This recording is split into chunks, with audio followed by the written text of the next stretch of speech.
T-minus 1 minute.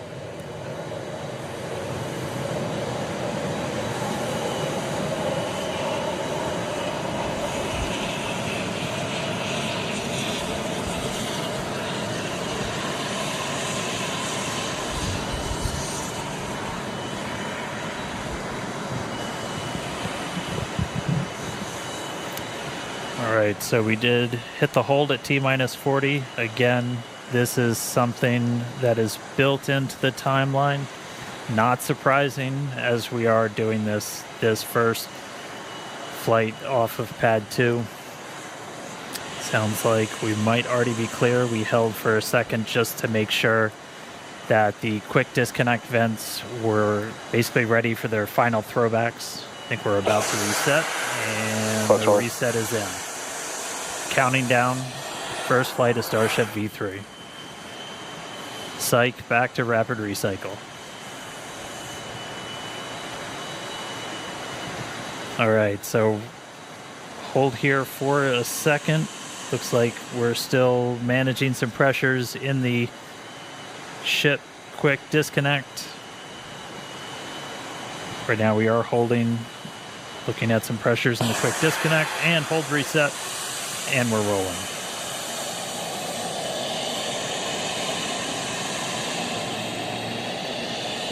Flight directors, go for launch.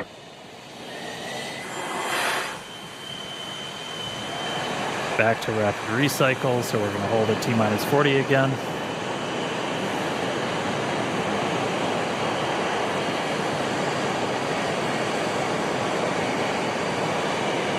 Hang tight for a second, we'll see what tripped this last one.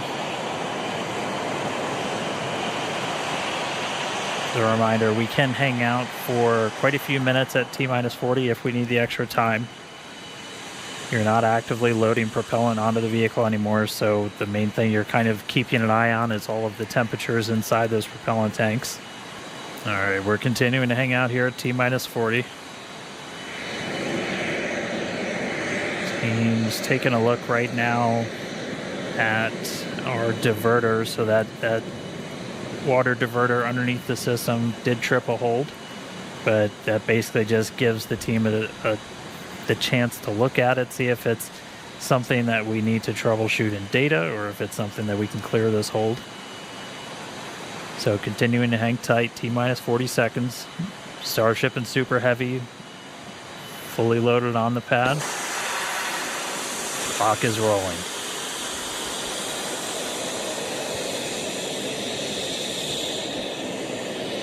T-minus 30, flight directors, go for launch.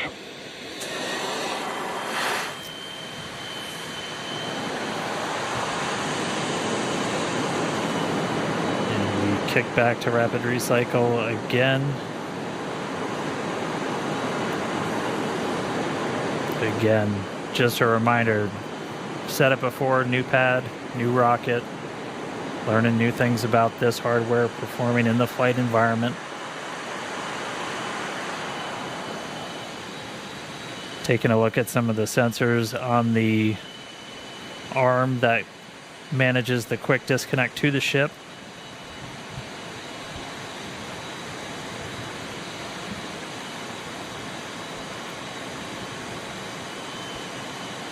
I promise we're not just trying to prolong the anticipation. Team's taking a look.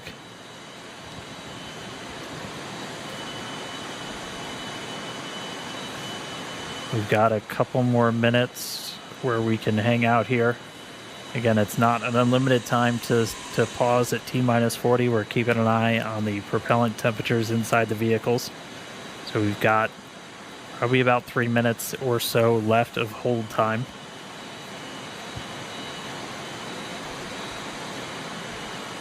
Team's taking a look at the hold that tripped on that arm for the quick disconnect on the tower. All right, still continuing to hold here at T-minus 40. While we do that, the team's looking at temperatures of the propellant inside those tanks. We kind of check that against simulations that we've run in the past. There's some margin in those. We're still holding, no decision yet.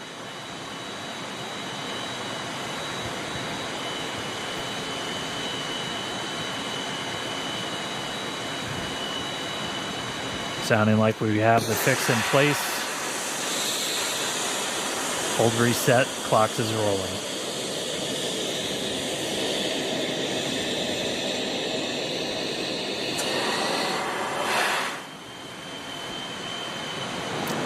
And we're back into rapid recycle.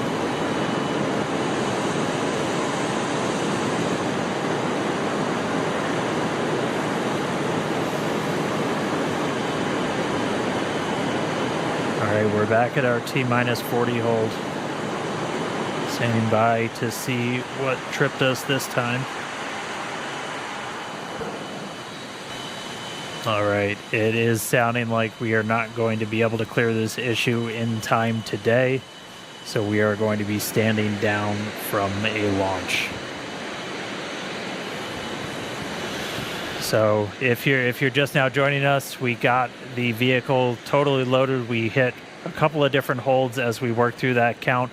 Again, new rocket, new pad. We're learning about a lot about these systems as we execute them for the first time, and we're not able to basically troubleshoot all of these issues in those final seconds to get to launch.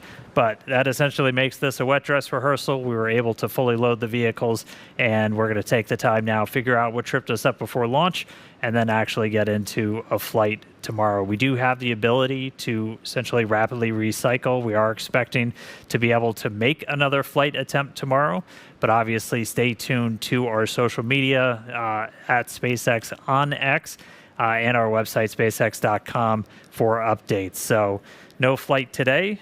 We will give it another try tomorrow.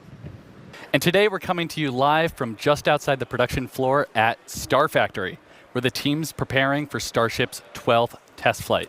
We've learned from the previous 11 flights to make a vehicle capable of full and rapid reusability. This includes everything from a new booster, new ship, new engines, to a new launch pad, new avionics, new software, and so much more. Yeah, and right behind us are 3 generations of Raptor engines, and today will be the first flight of the newest generation, Raptor V3. And the 33 Raptors on Super Heavy booster combined to generate 18 million pounds of thrust. You can see them all there. And then here, of course, you can see on ship, we have another 6 engines, and 3 of them feature the larger vacuum-optimized nozzles called RVACs. They're designed to enable us to send payloads and eventually people all the way to the moon and Mars, ultimately helping us make life multiplanetary and extending the light of consciousness to the stars. We've made extensive upgrades across every single system. Start with the big picture, because Starship still very, very big. Just over 407 feet tall, fully stacked, a little bit taller than version 2. With that extra stretch, we can carry even more propellant, but big rocket. The bottom half is our super heavy booster, and there are some pretty visible structural changes on the outside. We'll jump in. You've got version 3 on the left there, version 2 on the right. At the very top, we've changed from a one-time use hot stage adapter that used to pop off to one that's fully integrated for reusability. And Starship's Raptors are actually going to be igniting directly on top of the booster's fuel tank.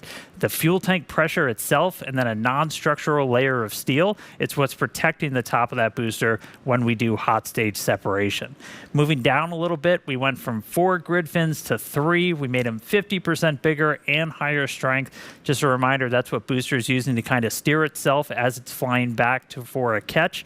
We're also now going to use those grid fins for lift and catch itself. We zoom in a little bit and you can see new catch points now on those grid fin structures. Moving inside the rocket, we redesigned the fuel transfer tube. This is the really big tube inside the rocket that's moving all of that liquid methane down to the Super Heavy's 33 Raptor engines. It's going to help us flip faster, and we can now start up all of the engines simultaneously. This thing is big. It's about the size of a Falcon 9 first stage, which gives us the fun realization that we kind of put a rocket inside of our rocket. The very bottom of the booster looks very different. You've got those new Raptor 3 engines that enabled us to delete the bulky heat shields, the engine shrouds that we had on the previous generation. And then all of the propulsion, avionics hardware for those engines are super tightly integrated now and protected by much slimmer shielding. Move on up, second stage. This version of Starship is designed to carry massive orbital payloads. We're talking up to 100 metric tons to Earth orbit, the Moon, and Mars. The biggest changes are pretty much all under the hood. We gave the propulsion system a clean sheet redesign, increased the propellant tank volume, and improved our reaction control system, our steering while we're on orbit. When we X-ray inside, the PEZ dispenser is now supercharged, a little bit of turbo, and that's going to allow us to increase the deploy speed for each of those satellites. Today, we're actually flying the heaviest payload we've ever carried on Starship, but eventually we're going to launch with up to 60 of those Starlink V3 satellites. Just below that, just below the payload bay and also down on the aft part of the ship, we've added new docking ports. That's going to enable us to link up in orbit between two starships, do propellant transfer. We also modified that main connection point where we load propellants into the vehicle for those future prop transfer missions. So a lot of upgrades tip to tail on the rocket, but powering everything, the Raptor 3.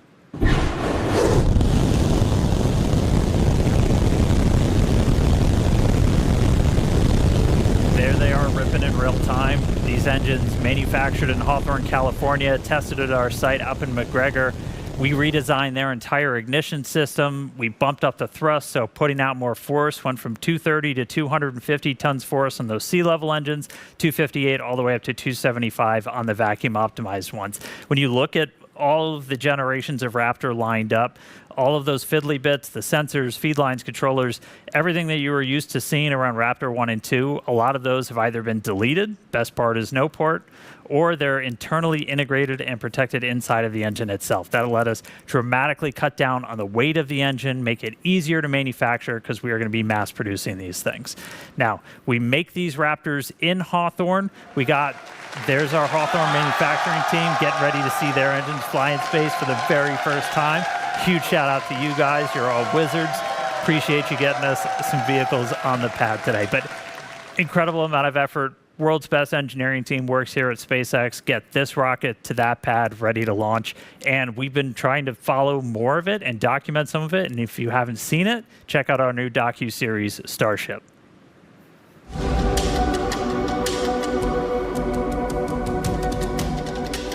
We've really, built this rocket from scratch, but we've also built the pad from scratch, so it's all kinds of new systems.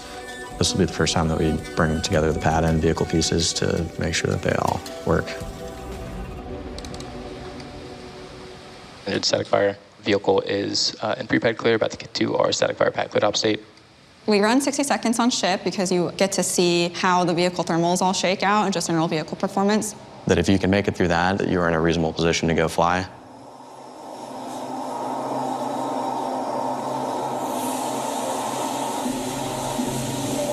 Start up.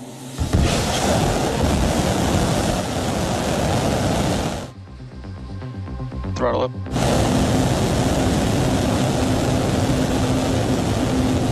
Plus 10.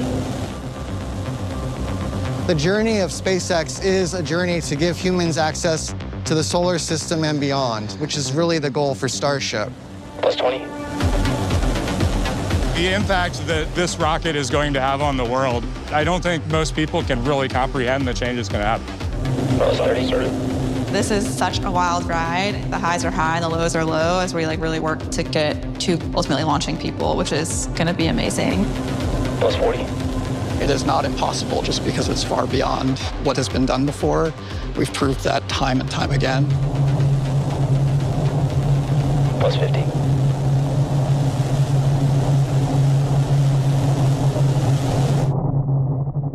Full duration. On today's flight, we're deploying 20 Starlink simulators, plus 2 modified Starlink satellites, which our team internally refers to as Dodger Dogs, because we stretch that V2 mini satellite propellant tank so that it sticks out from both ends of the satellite. You can see it right there. It is just missing some mustard and onions. So the Dodger Dog serves as a tech demo between the V2 and the V3 Starlink satellites, and will act as a platform for testing those V3 components.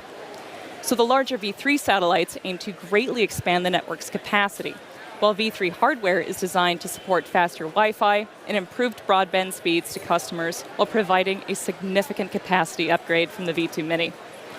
And in addition to delivering future V3 satellites to the Starlink network, we believe Starship will enable us to launch our AI satellites. As you may have seen during the TerraFab event in Austin a few months ago, Elon laid out the path to revolutionize cloud computing and AI infrastructure, leveraging the unlimited power of the sun, targeting 100 gigawatts to 1 terawatt of AI computing power annually. And from there, we're looking at connectivity beyond our planet too. Building on the technologies used to connect people on Earth, the Starlink team is exploring using Starlink to enable high bandwidth connectivity around the moon. With a constellation of satellites designed to connect to user terminals on the lunar surface, we could relay data back to our Starlink constellation in Earth orbit. So traditionally, deep space comms have relied on radio frequency transmission. This new design would use lasers to relay data back to Earth, which can massively increase the bandwidth available to future lunar missions. We currently have thousands of lasers operating in our Starlink constellation around Earth. Deploying that technology around the moon could connect it with hundreds of terabits of capacity.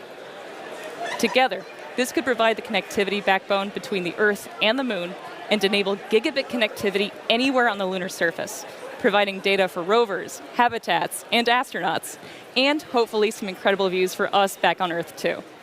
So all of that adds up to a lot of satellites. But the good news is that there's still plenty of space in space. But that said, the Starlink team takes space safety extremely seriously, and we work hard to encourage best practices across the entire industry so space stays open for as many people as possible. There are tens of thousands of known space debris in low Earth orbit right now. All of that debris comes from man-made activities. A lot of people talk about space being really congested, and they show this dust cloud around the Earth of all these points, and it looks like space is super, super crowded. I think if you take all the spacecraft that are in orbit, it's equivalent to about 3 aircraft flying over California at one time. So space is so much bigger, so many dimensions that are much beyond what we can comprehend. But even though it's big, there still is a potential that these satellites could collide and could hit each other if we don't proactively share information. The orbit of objects follow Kepler's laws of motion, explained by Newton's laws of gravitation. So they orbit the Earth in very predictable trajectories as long as another force doesn't act on them. So you can reasonably fit millions of satellites into an orbital shell with that math. Obviously, to make that happen, you have to have really tight coordination between all those satellites, and everything has to work really well together. Starlink satellites make something like 1,000 collision avoidance maneuvers on a daily basis. We predict that a close approach will occur between another satellite or a piece of space debris. We use the thruster of the satellite to make a maneuver and keep away from the trajectory of that object and reduce the probability of collision to effectively zero. Because most of the actual collision risk comes from the surface area of the solar panels, we lower the solar panels to reduce the cross-section in the plane of the close approach to further reduce risk. On Starlink, I'm also excited to talk about a program we call Stargaze. Cameras on the satellites looking up into space, measuring the star field. You can imagine 10,000 satellites staring up into space and detecting all the objects in low Earth orbit. You effectively almost have a real-time view of what's happening in the low Earth orbit environment. So we began detecting objects and fitting orbits to those objects, and currently we're tracking about 50% of the objects with perigees below 600 kilometers. This project has opened our eyes a bit to the activities that are occurring in space that are not being published.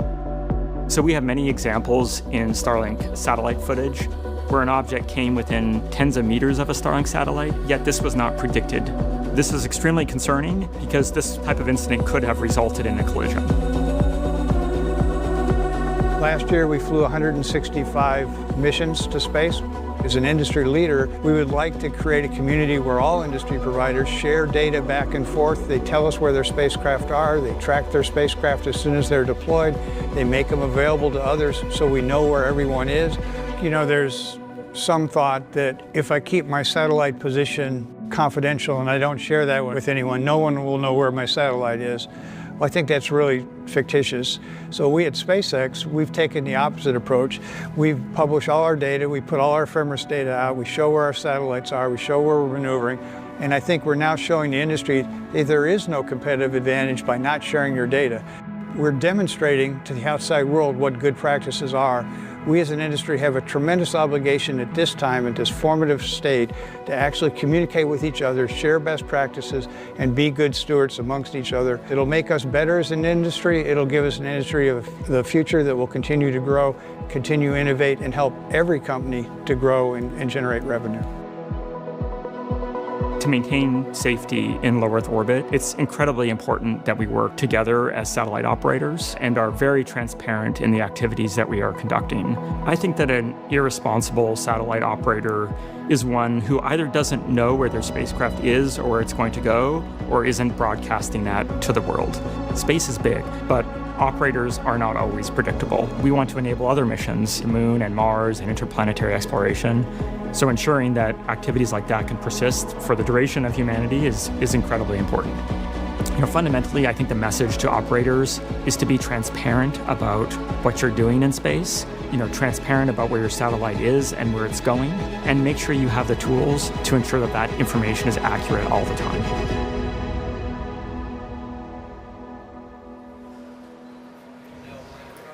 Starlink's future is bright and helping ensure space safety for all operators along the way.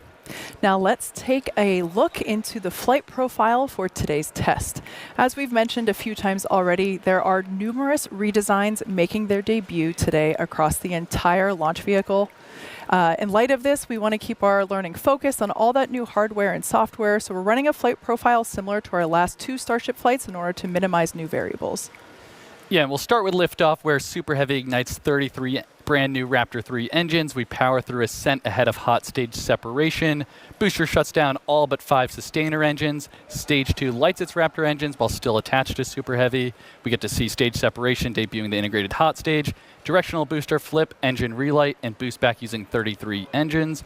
And after coasting for a few minutes, the booster today will target a landing burn and soft splashdown a few miles off the coast from Starbase. Yeah, ship does a bunch of fun things like deploying 20 Starlink simulator satellites, 2 of them Dodger Dogs as we affectionately call them, single engine Raptor relight, and then re-entry. Everybody's favorite part, lots of fun Technicolor colors that will be brought to us by Starlink.